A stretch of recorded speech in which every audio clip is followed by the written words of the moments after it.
President Xi, as you have said, this is the first visit by a UK Prime Minister in 8 years. What they want and what I want is to grow and expand in China. I've long been clear that the UK and China need a long-term, consistent and comprehensive strategic partnership. China is a vital player on the global stage, and it's vital that we build a more sophisticated relationship. Mr. President, what do you think about the UK getting into business with China? Keir Starmer was in Beijing. Well, it's very dangerous for them to do that, and it's even more dangerous, I think, for Canada to get into business with China. Kalau bicara soal arogansi, Donald Trump memang rajanya dan tidak ada yang bisa menandingi. Manusia paling angkuh bak Raja Fir'aun ini sudah mendeklarasikan perang melawan Iran. Trump bahkan sudah mengklaim kalau negeri para mullah bakal menyerah karena dibantu oleh sekutu setia Israel. Belum lagi bantuan lainnya datang dari aliansi NATO yang kini mulai tunduk dan berpihak ke Donald Trump. Tapi tahukah kamu kalau negara Uni Eropa tidak akan pernah tunduk dengan Donald Trump? Baru-baru ini para menteri benua biru melakukan pertemuan pada hari Kamis kemarin. Dalam pertemuan tersebut, mereka sepakat menyebut Amerika sebagai ancaman dan harus dilawan. Terbaru, Perdana Menteri Inggris Keir Starmer mulai membelot ke Tiongkok dan melakukan pertemuan dengan Xi Jinping. Apakah ini menjadi tanda-tanda pecahnya aliansi Uni Eropa dengan Amerika Serikat? Cetak Gol coba merangkum gagalnya ambisi Donald Trump menyerang Iran sebagai berikut. Strategi Amerika Israel mengepung Iran. Amerika Serikat nggak main-main untuk menyerang Iran dalam 2 hari ke depan. Kapal US Abraham Lincoln milik Paman Sam sudah bersandar dan siap menyerang negeri para mullah. Bicara statistik, US Abraham Lincoln merupakan kapal perang terbesar di dunia. Kapal tempur ini bisa melenyapkan para musuh hanya dalam hitungan menit. Bagaimana tidak, kapal ini bisa mengangkut 65 pesawat dan beberapa dudukan rudal.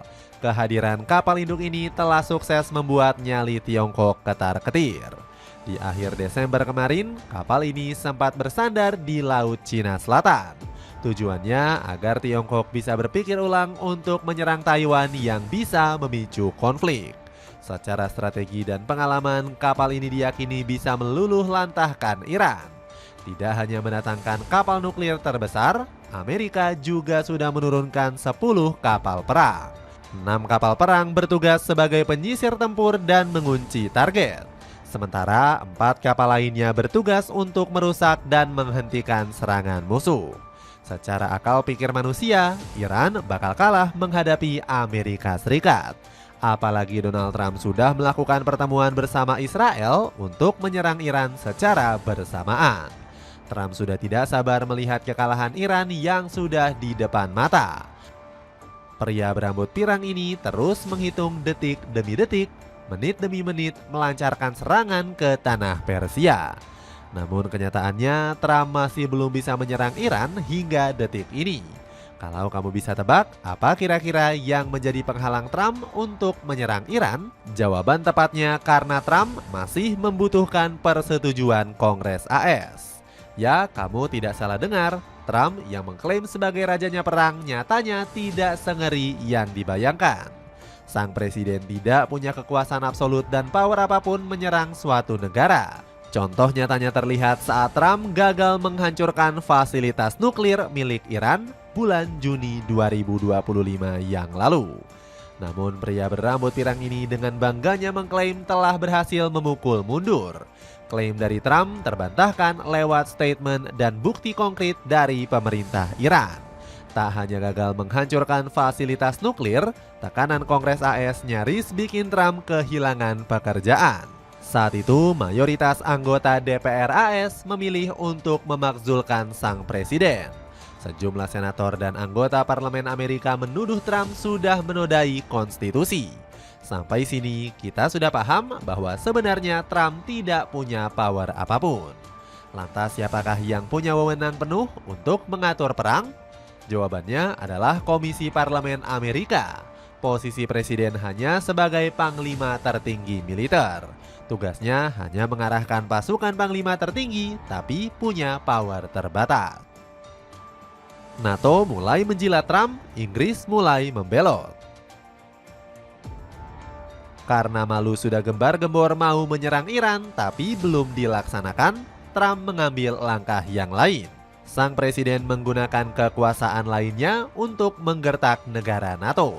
Trump bilang NATO tidak akan mendapatkan bantuan militer apapun jika aliansi ini tidak tunduk pada Amerika.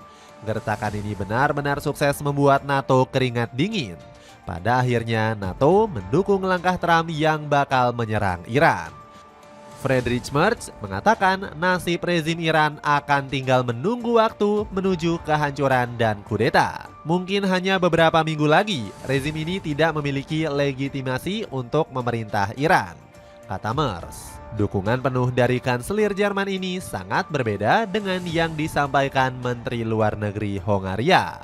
Peter Szijjarto menyebut Amerika sebagai ancaman nyata bagi benua Eropa.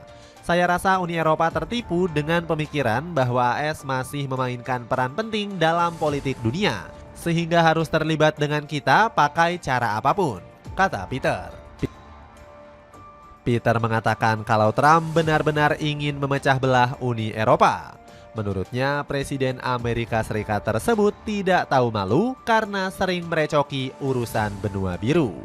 Pertanyaannya, apakah aliansi Uni Eropa sudah terpecah dan benar-benar tidak kompak?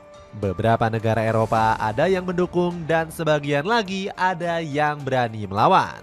Kabar paling mengejutkan lainnya justru datang dari sekutu paling setia Amerika, yakni Inggris. London melakukan manuver militer yang bikin pihak Gedung Putih syok berat. Negeri Tiga Singa tidak terima dengan rencana serangan membabi buta yang direncanakan Amerika Israel ke Iran. Mereka menilai tindakan itu bisa menghancurkan stabilitas ekonomi global. Sebagai bentuk peringatan keras, Inggris langsung kerahkan kekuatan udaranya ke kawasan konflik. Jet-jet tempur canggih Royal Air Force atau RAF diterbangkan ke Qatar. Langkah Inggris ini bukan untuk membantu Amerika, tapi untuk menghadang dan mengawasinya. Ini adalah pesan bahwa Eropa siap konfrontasi jika Paman Sam nekat melakukan serangan. Bahkan Inggris mulai membelot, mulai menjauhi Amerika Serikat. Lihatlah bagaimana Keir Starmer baru-baru ini melawat ke Beijing selama 3 hari dalam kunjungan kerja. Ini menjadi kunjungan pertama yang dilakukan pemimpin Inggris ke Cina dalam 7 tahun terakhir. Terakhir kali pemimpin Tiga Singa terbang ke Tiongkok saat masih dipimpin Theresa May di tahun 2018. Namun langkah yang dilakukan Inggris justru membuat Sekjen NATO murka. Mark Rutte mengatakan kalau Eropa nggak punya kemampuan mempertahankan diri tanpa dukungan militer AS. Menurutnya Eropa tidak benar-benar mandiri terutama dalam sektor pertahanan negara. Alasannya negara-negara benua biru tidak punya sumber daya dana yang mencukupi. Jika ada yang berpikir di sini bahwa Uni Eropa atau Eropa secara keseluruhan bisa mempertahankan diri tanpa AS, teruslah bermimpi. Itu tidak mungkin, kata Rutte. Rutte mengingatkan jika Uni Eropa bakal hancur apabila tidak sejalan dengan Amerika. Dia menilai ekonomi benua biru masih belum cukup kuat untuk berdiri sendiri. Jika Anda benar-benar ingin berjalan sendiri, Anda harus membangun kemampuan nuklir. Itu membutuhkan biaya miliaran dan miliaran euro, tegas Rutte. Sebagai penutup ancaman, Rutte juga menyebut Eropa akan kehilangan jaminan kebebasan. Tanpa AS, Eropa akan kehilangan penjamin utama kebebasan yaitu payung nuklir. Jadi semoga beruntung untuk Eropa yang tidak patuh pada Amerika, tegas Rutte. Jaket super tebal dari brand X Urban kini ada potongan harga mencapai 45%. Cek linknya di bawah ini. Iran dibantu sekutu-sekutu kuat. Niat Inggris membantu Iran memang sedikit terhalang oleh ketakutan NATO. Namun ini sudah menjadi sinyal jika tidak semua negara Eropa membiarkan Timur Tengah terus berkonflik. Ini sudah menjadi pengingat untuk kita bahwa tidak semua negara Uni Eropa jahat. Mereka ada yang masih punya hati nurani tapi terhalang oleh politik yang masih berpihak. Amerika dan NATO tidak boleh jemawa meskipun punya power untuk meratakan Iran. Bala bantuan negeri para mullah mulai berdatangan dari berbagai penjuru dunia. Yang paling menonjol adalah bersatunya negara-negara Timur Tengah melindungi Iran. Qatar, Arab Saudi, Oman, dan Uni Emirat Arab datang dengan lantang berani melawan Trump. Mereka tidak ingin Timur Tengah menjadi arena perang gara-gara keserakahan Trump. Keterlibatan aliansi-aliansi negeri muslim bukan hanya sekedar basa-basi diplomasi. Negara-negara Timur Tengah benar-benar serius melindungi Iran dari gempuran Amerika. Arab Saudi yang biasanya berpihak ke AS kini menyebut Amerika sebagai negara pengacau. Iran juga tidak perlu khawatir karena bantuan lainnya juga datang dari negara Blok Timur. Dalam beberapa hari ke depan, Rusia, Cina akan menggelar latihan militer bersama dengan Iran. Menurut laporan, latihan militer tersebut akan digelar di Teluk Oman dan Samudra Hindia. Dalam pertemuan militer ini, Rusia-Cina mendesak Trump untuk mengurungkan niatnya. Kami terus mendorong semua pihak menahan diri dan menolak penggunaan kekerasan apapun. Kita harus fokus pada permasalahan mekanisme negosiasi, kata Dmitry Peskov selaku Istana Kepresidenan Rusia. Bantuan lainnya juga datang dari Kahan Fidan selaku Menteri Luar Negeri Turki. Lewat sambungan telepon dengan Abbas Agrachi, keduanya membahas soal meredakan ketegangan. Sepatu sneakers dari Aiso kini turun harga mulai dari 200 ribuan. Cek linknya di bawah ini. Itulah ulasan gagalnya ambisi Donald Trump menyerang Iran.